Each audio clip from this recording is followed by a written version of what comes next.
Hi, good morning. Bati nito sa kanya. Good morning din. Anong ginagawa mo rito? Yayayain sana kita maglakad-lakad. Meron kasing magandang restaurant sa bayan. Natry na namin ni Greg ang mga pagkain doon. Si Kate kasi yung, "Huwag mo na akong alalahanin, Yana.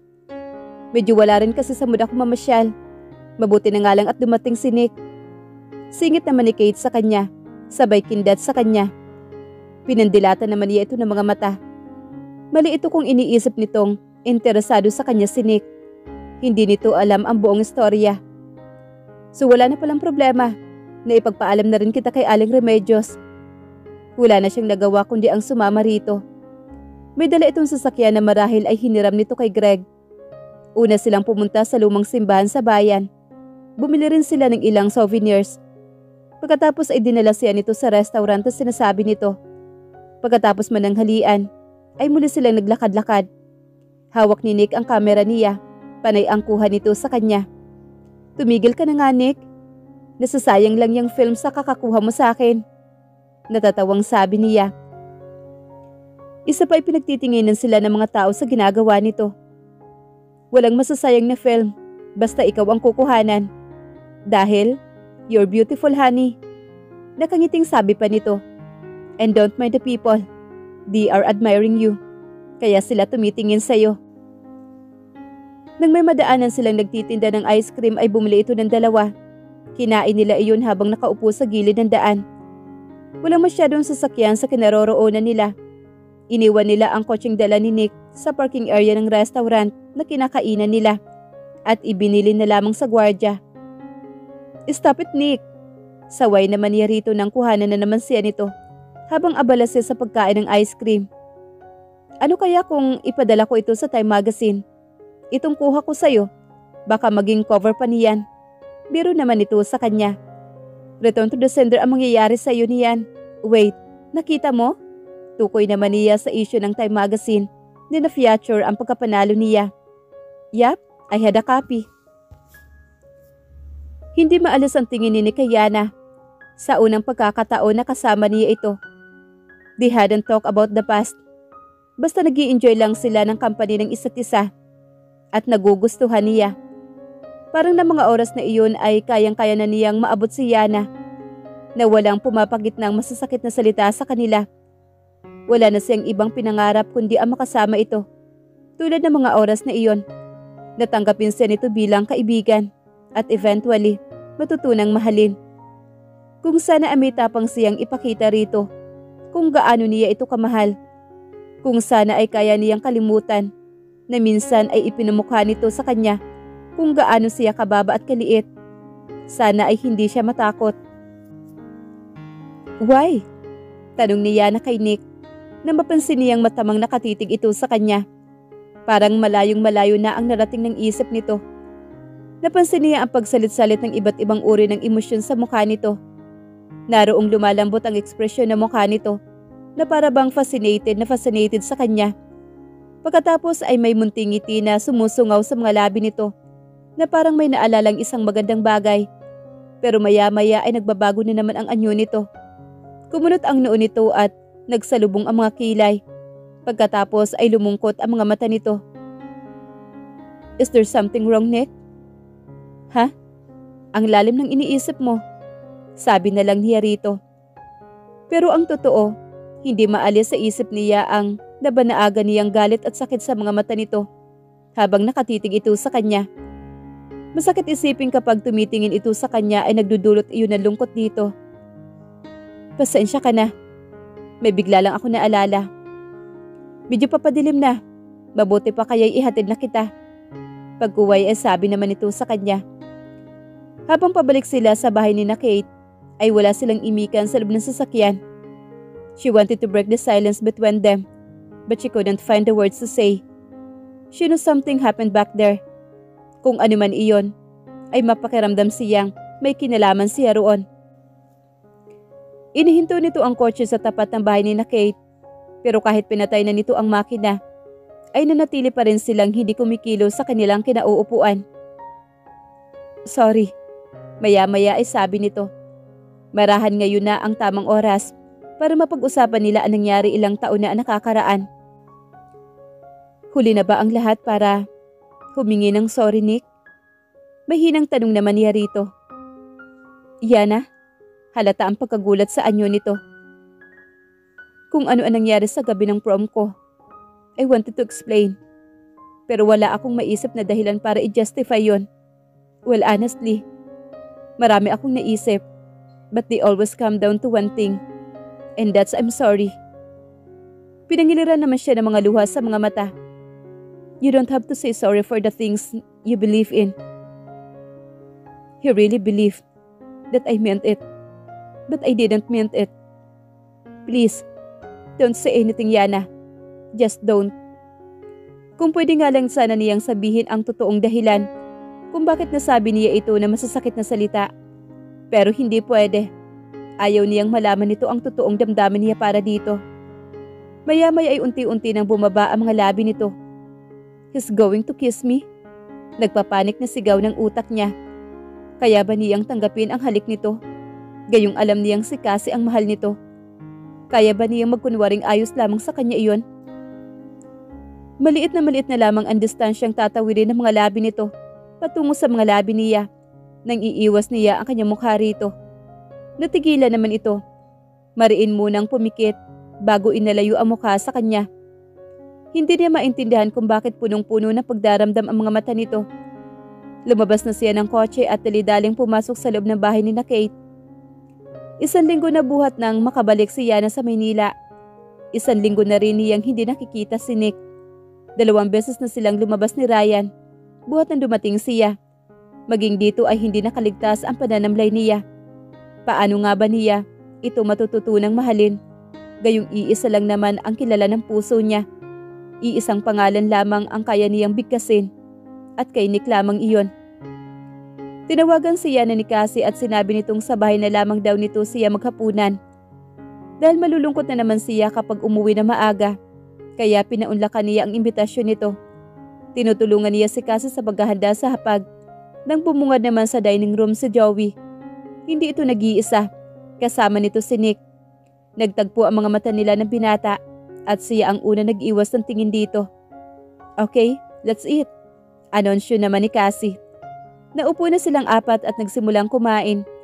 Iniiwasan niya magtagpo ang mga mata nila ni Nick. Well, naghanda ako ng dinner because Nick suddenly decided to go back to California. Uwi ka naman ni Cassie. Nagulat siya sa kaalamang iyon. Muli pakiramdam niya ay iiwan na naman siya nito. Nang matapos ang dinner ay sinabi ni Cassie na si Nick na lamang daw ang maghahatid sa kanya sa kondo niya. Nasa talyer kasi ang kotse niya at nagtataksi lamang siya. So you're going back? Aniya habang nagmamaneho ito. Yeah. Hindi na sila nag-imikan hanggang maihatid siya sa kondo nito. Naibukas na niya ang pintuan ng kotse at akma na sana siyang bababa. Ngunit nag-iba siya ng isip. Muli niyang isinara ang pinto ng kotse at hinarap ito. Bakit ba takas ka ng takas? Bakit ba hindi mo harapin yung nararamdaman mo para sa kapatid ko? And then start getting over her. Hindi ka mahal ni Cassie. At alam ng Diyos yun. Nick, may asawa na siya. Hindi na nag-iisip na tura niya rito. Will you think I didn't know? Sa palagay mo ba'y hindi ko alam na mahal mo si Cassie? Bulag lang ang hindi nakakakita no, Nick. Get over her and move on. Hindi yung parang sira ka na aalis ka kapag hindi mo na kaya. At pagkatapos ay babalik ka kapag hindi mo na siya matiis. Kasi is just fine, Nick. Masaya na siya kay Joey. They have a life. So start yours. Hindi mo na siya kailangan pang ipagtanggol sa akin. Dahil hindi ko na siya sinasaktan. Hindi mo na kailangan mag-alala sa kanya. Dahil may Joey na gumagawa nun. Move on. Katulad ng ginagawa ko. May bahid ng kasinungalingan ang huling sinabi niya. Dahil maging siya ay hindi iyon magawa-gawa. Kaya ba ibinubuhos mo ang panahon mo kay Ryan? You're trying to move on after Joey? Bahala ka na kung anong gusto mong isipin. We're talking about you. Let's kasi go. Let yourself go, Nick. At sana, pagbalik mo ay hindi na ang paglimot mo sa kapatid ko ang magiging dahilan kung bakit tatakbo ka na naman. Let go, Nick. Iyon lamang at tuluyan na siyang bumaba ng sasakyan. Tumulo ang mga luha niya habang naglalakad siya papasok sa kondo niya. Let go and move on, Nick. At pipilitin kong iyon din ang magagawa ko. Wika naman niya sa kanyang sarili. Di yata't ang alam niya na ay si Cassie ang mahal ko. What gave her that idea? Tanong ni Nick sa isipan niya. He and Cassie had been close. They had been the best of friends. Saksi ito sa pag-ibig na iniingatan niya para kay Yana. Pero mas maganda na nga siguro na iyon ang isipin ni Yana na dahilan ng pag-alis niya kaysa malaman nito na ang nag-iisang dahilan ng lungkot sa kanyang mga mata. Yana deserves someone like Ryan. Mas mabuti nang hindi nito malaman ang damdamin niya. He was better that way. Patungo na si Nick sa airport. Nagpahatid siya sa driver na kinuha niya para sa kanyang ina. Mabigat na mabigat ang kanyang pakiramdam. Parang may mali sa gagawin niya. Hahayaan na lang ba niyang hindi malaman ni Yana na ito ang tanging pinag-uukulan niya ng pag-ibig? Na maging duwag siya at tumakbo na lang muli? Naisipan niyang pabalikin ang sasakyan. He had to see Yana. He had to know. Wala na siyang hinihintay na kapalit mula rito. If he really wanted to move on, tulad ng payo ni Yana, he had to make it right. He had to free himself. At mangyayari lamang iyon kapag nasabi niya ang lahat-lahat kay Yana. Nick, may bag dito. Baka sa nanay mo. Sabi naman ng driver nilang si Mang Ruben. Iniabot niya iyon sa kanya. Hindi iyon sa kanyang ina. Bag iyon ni Yana na naiwan nito sa kotse niya. Wala sa sariling binuksan niya iyon. Lipstick, suklay at wallet lang naman ang laman niyon. Hindi niya alam kung ano ang nagtulak sa kanya para buksan ang wallet nito. Para lamang magulat sa larawang bumulaga sa kanya. Halos suminto sa pagtibok ang puso niya. Larawan niya ang bumungad sa kanya. Hindi siya makapaniwala. Bakit ilalagay niya na ang larawan niya sa wallet nito? Could it be? Agad niyang tinawagan si Cassie. "Oh Nick, aalis ka na ba talaga?" Bungad naman ito sa kanya. "Cassie, she has a picture of me in her wallet." Anong ibig sabihin nun? Bakit? What? Hindi kita maintindihan. Sinong ano? Si Yana. Naiwan niya yung bag niya sa kotse ko. At nakita ko yung wallet niya na may picture ako noon. Anong ibig sabihin nun, Cassie? I also have a picture of her in my wallet. Dahil sa mahal na mahal ko siya. At ang pakiramdam ko palagi ko siyang kasama kapag nasa wallet ko ang picture niya. Could it be? Oh my God. I don't know what to think anymore, Cassie. Gusto kong sumigaw sa kasiyahan. Kapag naiisip ko na pareho ang dahilan namin kung bakit may picture kami sa isa't isa sa mga wallet namin. Pero natatakot din ako baka naman. Nagkamali lang ako ng hinala. Hirap na sabi niya. God gave you a sign, Nick. Magtiwala ka. Go find out. Go to Yana. I'm on my way. Magang-maga naman ang mga mata ni Yana ng umagang iyon. Hindi na niya alam kung anong oras siya huminto sa pag-iyak at tuluyang makatulog. Isa lang naman ang alam niya. She had to go away. Kailangan niya mag-isip. Dahil ang pag-alis ni Nick ay nagsilbing pay na sinyalis na walang patutunguhan ang nararamdaman niya rito. Hindi lamang ito ang kailangang gumamot sa sarili. Siya man ay ganoon din dapat gawin. Matapos makapaghilamos at makapag-ayos ng sarili, ay bumaba siya ng kwarto. Nagtimpla siya ng kape na may kumatok sa pintuan. Tinatama na binuksan niya ang pintuan at ganoon na lamang ang gulat niya sa kanyang nabuglawan. Was it really Nick? Ang alam niya ay ngayon ang flight nito pabalik sa California. Pumasok na ito at ito na rin ang nagsara ng pintuan. I was on my way to the airport. Sa isip ko, mas mabuti na yung aalis ako nang wala kang nalalaman. Mas mabuti nang umalis ako nang hindi mo kinaaawaan. Agad na simula nito. Nanatili siya nakatanga lamang dito. Hindi niya maunawaan kung ano ang gusto nitong sabihin. But I couldn't just go. I couldn't leave you like knowing na isasara mo ang kabanata natin nang hindi nasasabi sa iyo kung ano ang talagang laman nito. Anito sabay turo sa tapat ng puso niya. Kabanata natin? Anong gusto nitong palabasin? Mula na makita kita, wala na akong hinangad kundi ang maging kaibigan mo.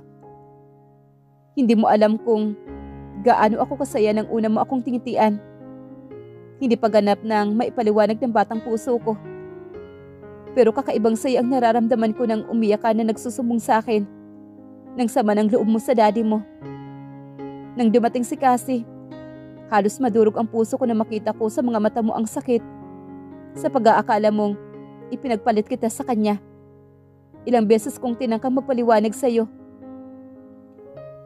Masakit ang ginawa mong paglayo because I have been loving you forever. Mahal na mahal kita. At wala nang masasakit pa nang marinig mula sa babaeng pinakamamahal mo that you can never be good enough for her. Na hindi ka niya magugustuhan kasi hindi ka galing sa magandang pamilya. Pero hindi ko gustong sabihin yun, Nick. Sinabi ko lang ang lahat ng iyon dahil nagsiselos ako sa inyo ni Cassie. You're always there for her. Samantalang masama naman ang tingin mo sa akin. That night on my prom, I said those hurtful words dahil akala ko may relasyon na kayo ni Cassie na napipilitan ka lang na maging escort ko dahil malaki ang utang na loob mo sa daddy ko. The moment na lumabas sa bibig ko ang mga salitang yon, ay agad kong pinagsisihan yon. I always be sorry for that. Gusto kong sabihin sa iyo noon na hindi ko yun. Hindi iyon ang pagkatao ko. Nagawa ko ang lahat ng iyon dahil hindi ko matanggap na minahal mo ang kapatid ko. At ako ay hindi. Lumuluhang pagtatapat naman niya rito. But I love you. I have always been in love with you. Always. Kahit pa isiksik ko sa utak ko na dapat akong magalit sa iyo para makalimutan kita. Isinisigaw pa rin ang puso ko na mahal kita. Mahal kita, Yana. You don't know how much. Pahayag nito sabay yakap sa kanya na mahigpit, habang paulit-ulit na binibigkas kung gaano siya nito kamahal. Mahal din kita, Nick. Patawarin mo ako sa mga nagawa ko. Lumapat na ang mga labi nito sa mga labi niya bago pa niya matapos ang kanyang sinasabi. I'm sure I can live without you, but I'm just not sure if I want to. I live, yes, but it would be living without meaning because you are meaning of my life, Yana. Anito matapos ang isang makapugtong hiningang halik na iginawad nito sa kanya. Hindi pa rin niya mapaniwala ang nasa harap niya ngayon si Nick at sinasabi ang mga katagang iyon at matagal na niyang inaasam. It was on a daze. She kissed him back eagerly. Marry me. Anito sa kanya. Ha? Agad-agad? Marami nang nasayang na panahon sa atin, Yana. We have to catch up. For all those time, please, don't say no, honey. Pagsusuma mo naman ito. No, I won't. I can't. I've been waiting for you. Tuluyan ang pumatak ang mga luha niya. Iniyakap naman ito ang mga braso nito sa kanya. Hindi mo ako binibigyan ng regalo kapag Christmas at birthday ko. Kunwari ay pagmamaktol niya na kay Nick. Samantalang si Cassie, palaging may regalo. Nakaupo sila sa sofa. Nakasandal siya kay Nick habang nakayakap naman ang kamay nito sa baywang niya. Hindi yan totoo, honey. I had a gift for you every Christmas at kapag birthday mo. Paano nangyari yun? Wala naman ako natatanggap mula sa'yo. Hindi ko naman kasi maibigay yun sa'yo. Palagi kang galit sa akin. Kaya itinatago ko na lang iyon. One day, ibibigay ko rin yun sa'yo. Naipon na yun sa kwarto ko. Anito sabay halik sa ibabaw ng ulo niya. Talaga? Si Cassie ang nakakaalam ng lahat ng yun. Siya pa nga ang palaging tagapaglakas ng loob ko tuwing sasabihin kong hindi ako nababagay sa'yo. Tumingala naman siya rito. May pagdududa sa mga mata niya. Totoo? Bayaw pa nga ang tawag niya sa akin. Ganun ba talaga ako kasama, Nick? Muli siya nalungkot na maalala ang mga nagawa niya rito at sa kapatid niya. Hindi ganon. Just a bratty. My one and only brat. Malambing natura nito. Sabay dampi ng mga labi nito sa mga labi niya. Nick, di ba? You're on your way to the airport already? What exactly changed your mind? Well, narealize ko na hindi rin ako matatahimik kapag nakatago ang tunay na damdamin ko sa iyo. Kahit talagang alam kong wala akong aasahan. I choose to come back and talk to you. That way, may isasara ko yung kabanata natin na. Ganon? Pabiglang saad naman niya rito.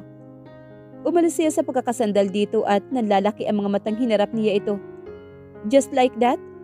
Hindi ka malang muna maghihintay? Malay mo, ma-pride lang ako.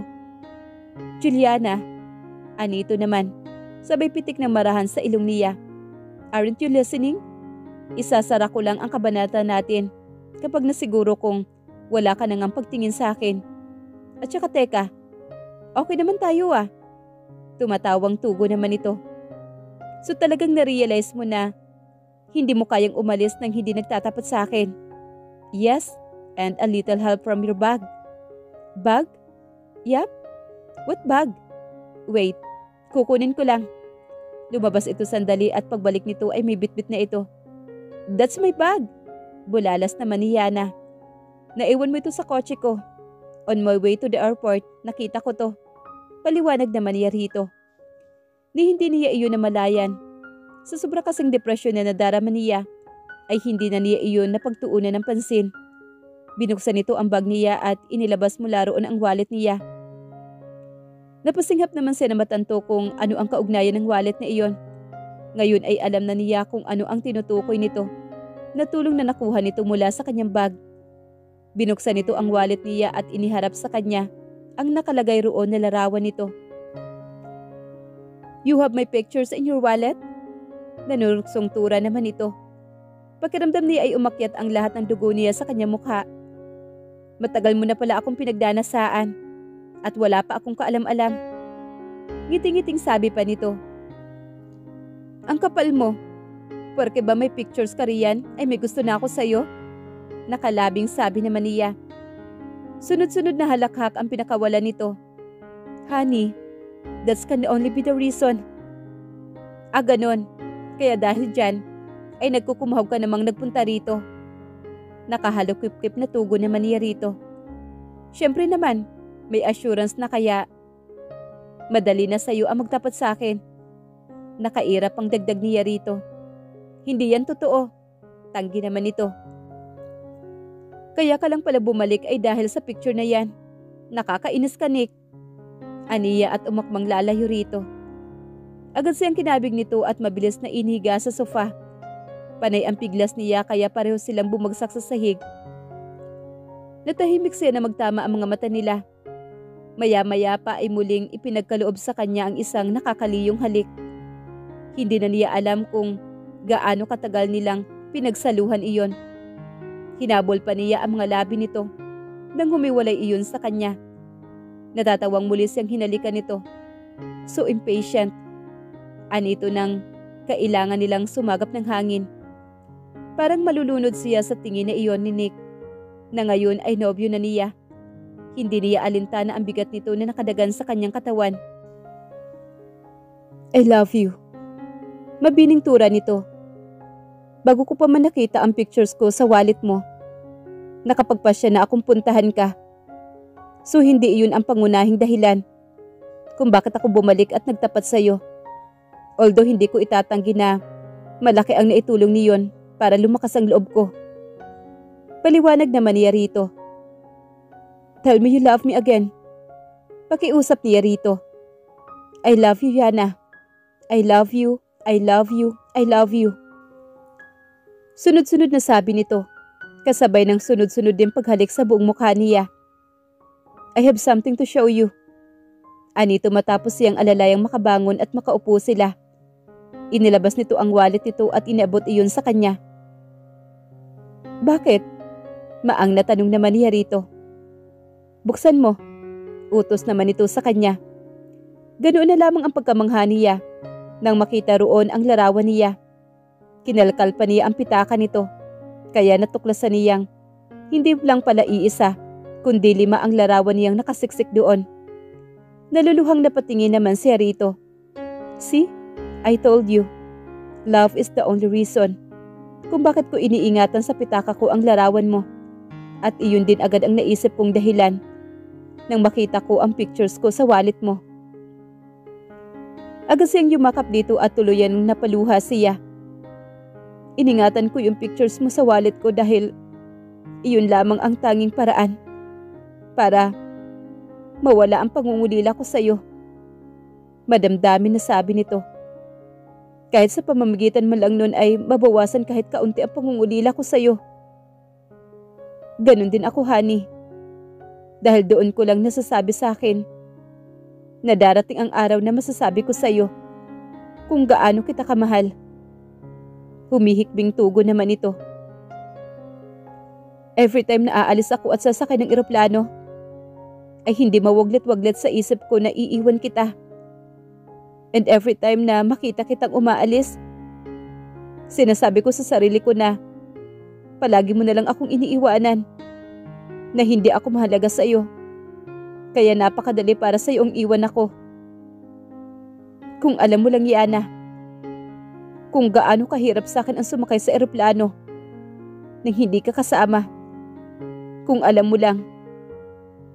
Habang patuloy sa paghagod sa likod niya, ay pahalik-halik ito sa ulo niya. Hindi ko gustong umalis kang muli. Mariing utos niya rito. Never. Puno ng convection na tura naman ito. Isang napakagandang wedding dress. Siya mismo ang nag-design ng gown niya. Simple lamang iyon ngunit lumalabas pa rin ang pagiging elegante. Greg was the best man. Isa sa mga bridesmaids si Kate. At si Cassie naman ang kanyang maid of honor. Yana was happy and excited to go to her wedding. The sight of her groom, turning to watch her coming down the aisles, filled her with delight, and she walked the last few steps with a smile on her face. Ganon din naman ang ginawa ni Nick. Punong-puno ng saya ang mukha nito habang nakatingin sa kanya. Naging maayos naman ang pagdaraos nila ng kanilang wedding. At ng gabing iyon, nangyari na ang dapat mangyari. Tanghali na magising sila kinabukasan. Sa halip na ang mga regalo sa kanilang kasal ang pagkaabalahan ni Yana, mas ginusto niyang unahing buksan ang mga regalong itinago ng kanyang kabiyak para sa kanya sa mga nagdaang taon. To Yana, happy 9th birthday. Sana magustuhan mo dahil pinag-ipunan ko ito. From Nick. Malakas na basa niya sa card na nakakabit sa kahon. Pinunit niya ang balot ng kahong iyon at tumambad sa kanya ang isang maliit na alarm clock na pink ang kulay. Wow, ang cute naman.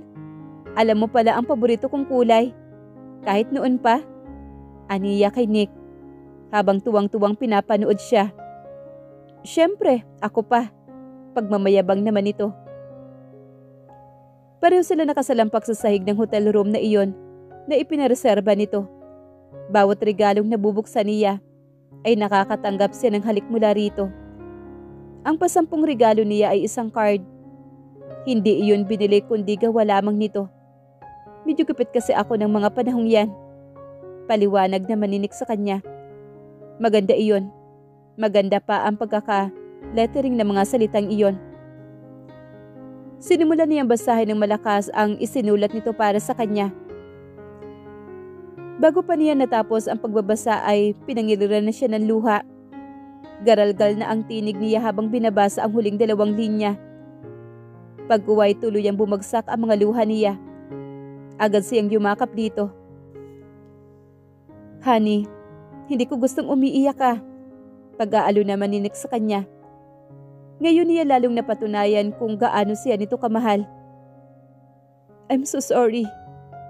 Sa lahat ng masasakit na salita na sinabi ko sa iyo. I'm sorry kung nasaktan kita noon. It's okay. Matagal nang tapos yun. Kalimutan na natin. I love you. Kung nabigyan lang tayo ng pagkakataon, kung naiba lang ang sitwasyon natin noon. Pigil nito sa sinasabi niya. Just be thankful that the storm is over. We're here now. Magkasama na tayo. Yeah, humarap naman siya rito. At marami na akong maipamamana sa magiging anak nating babae. Nakangiting sabi niya. Honey, what do you think? Kung ipagpatuloy na natin yung pilyong wika naman ito. Naramdaman niya ang pamumula ng kanyang mukha. Parang gusto ko yan. Wika naman ni Yana. Kaya sabay-sabay silang humalakhak na dalawa.